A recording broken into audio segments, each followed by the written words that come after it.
En este video tutorial vamos a hacer algunos comentarios y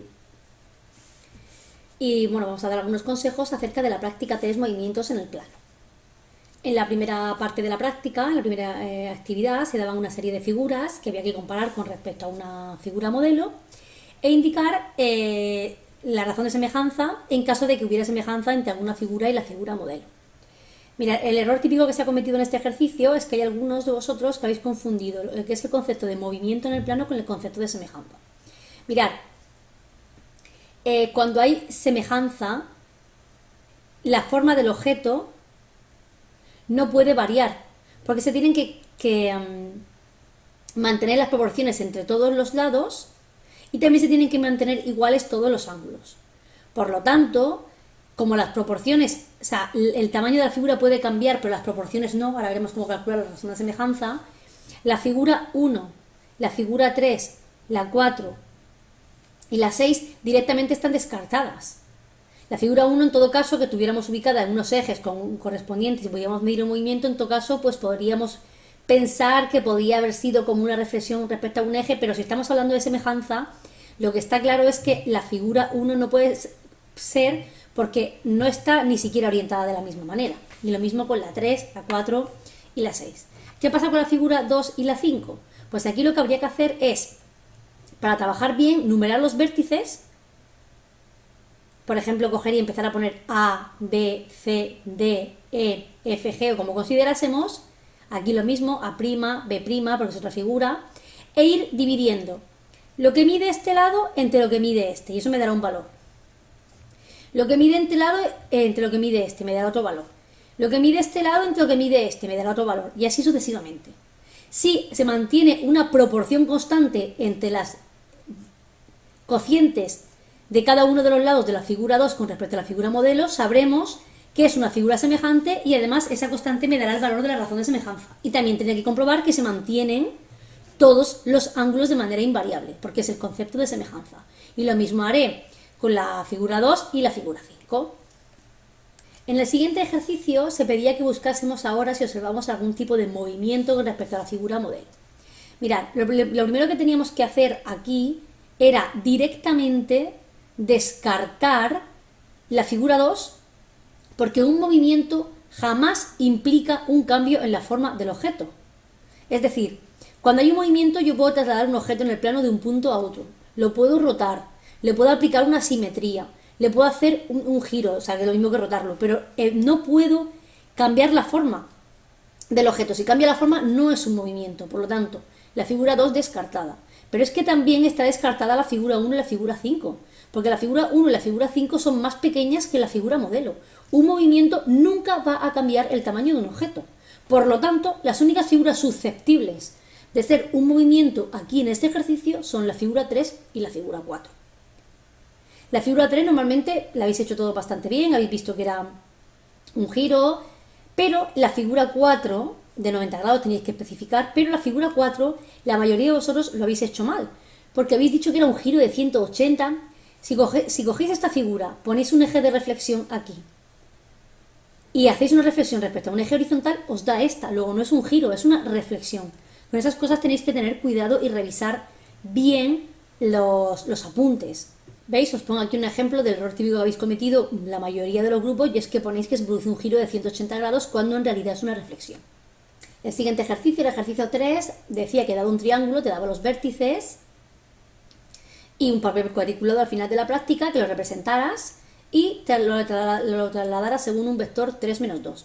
Mirad, este ejercicio conceptualmente no es que haya estado mal a nivel general, pero la mayoría de la clase habéis cometido un fallo y es que no explicitáis bien los procesos que seguís para resolver el ejercicio y eso en un examen puede traer un problema. Os voy a poner algunos ejemplos. Mirad, en este ejemplo vemos el triángulo dibujado, si habéis puesto las coordenadas, pero luego aparece otro triángulo ahí y nadie nombra sus vértices, ni me dice cómo se ha aplicado el vector, pues aunque sea decir como el vector es 3 menos 2, pues traslado este punto 3 a la derecha, 2 abajo, o incluso coger el punto y sumarle el vector para ver a dónde va, nada, ningún tipo de explicación, ni siquiera. Yo siempre os aconsejo que cuando apliquéis un movimiento, las traslaciones son sencillas, para ir a movimientos más complejos, como por ponerse los giros, por ejemplo, que siempre nombréis los vértices de la figura origen A, B, C, y el vértice que ha sufrido el movimiento, en este caso una traslación, nombrado en la figura destino, por ejemplo, A', B', C'. Aquí tenemos otro ejemplo donde no se ha explicitado nada, simplemente se dibuja la figura destino. A ver, puedo comprobar que está bien, pero qué menos que una pequeña descripción del proceso. En este caso, por ejemplo, tampoco hay descripción del proceso, pero bueno, por lo menos han nombrado los vértices de la figura destino, pero aún así es que tampoco me explican cómo han calculado la figura trasladada. Y esto sería ya un ejemplo de un ejercicio más completo, donde se ve los vértices A, B y C, A', B', C'. Aquí aparece información sobre cómo se ha calculado A', ¿vale? Que entiendo, hombre, lo ideal hubiera sido poner A' igual a más V y haber calculado A', pero bueno, aquí por lo menos se ve claro que, bueno, que tiene claro en qué coordenadas cae exactamente cada punto prima, resultado de la traslación. Este estaría más completo. El siguiente ejercicio pide que dibujéis un cuadrilátero, que no sea equilátero, y que le apliquéis una simetría, ¿vale? En este ejercicio, al igual que en el anterior, he recibido respuestas de este tipo. Pues no es que esté mal, la simetría se ve que está hecha, pero hombre, pues vamos a nombrar los vértices A, B, C, D, A', B', C', D'. Un poquito aquí apenas se ven los trazos en lápiz, cómo se ha calculado la simetría. A ver, en el examen no escatiméis en explicitar los métodos porque, claro, yo esto lo había dibujado y sí, puedo decir está bien hecho, pero tengo que suponer lo que estás haciendo, no me lo estás contando. En el ejercicio 5 se pedía que dibujáis los ejes de simetría de las siguientes figuras.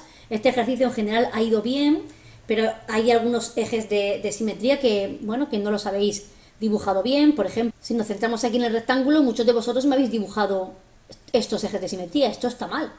Este y este sí, pero este y este, si yo doblo el rectángulo por este eje que me habéis puesto aquí o por este, si os fijáis no casa exactamente. Imaginaros que lo recortáis en papel. Esta esquinita me quedaría fuera y esta me quedaría fuera. No se produce una simetría completa. Os aconsejaría, por favor, que os mirarais bien los apuntes que hablan de los ejes de simetría de los polígonos tanto regulares como irregulares. Lo tenéis en plataforma.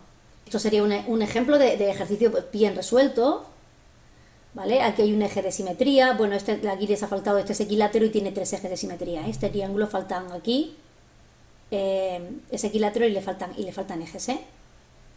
Este no tiene porque es escaleno, ¿vale? Este tiene 4, 1, 2, 3, 4, porque tiene 4 lados. Este tiene 2, ¿vale? Porque no es regular y porque son esos todos los que tiene. Este tiene 6, ¿vale? Este tiene infinitos porque es un círculo y en general luego deducíamos que el círculo tiene infinitos y que los polígonos regulares de n lados, cuidado que a este le faltan 2, es un triángulo equilátero, tienen n ejes de simetría.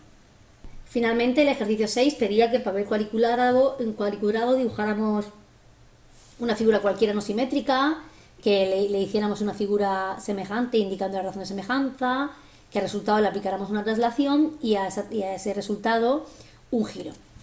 Mirad, este ejercicio en general ha ido bien, todos los apartados menos el apartado D, hay muy poca gente que ha hecho bien los giros, os aconsejaría por favor que miréis bien los apuntes sobre cómo hacer un giro.